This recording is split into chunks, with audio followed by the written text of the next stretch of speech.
today, Cece went on a nature walk in our backyard and chose different leaves and flowers for us to make natural paintbrushes.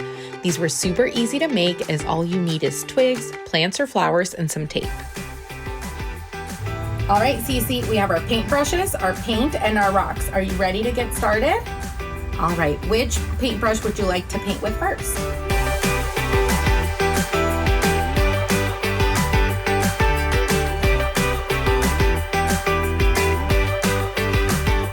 Cece, now that we've painted all of our rocks, we're gonna play a matching game. Does that sound like fun?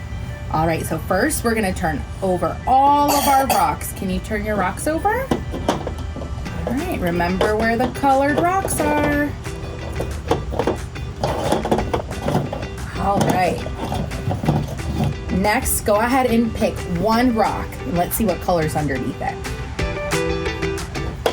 Pink. Do you remember where the other pink rock is? Look at you! You found the pear! Green. Do you remember where the green rock is? Is it under here? No. Where is it? Oh my gosh, you got it! All right, let's do the... All right, go ahead and pick one more rock. What color's that? Blue. Find the other blue rock. Look at you! You found the match! Painted rocks can be used in so many different ways. After this activity, Cece enjoyed using them as ingredients for her summer stew.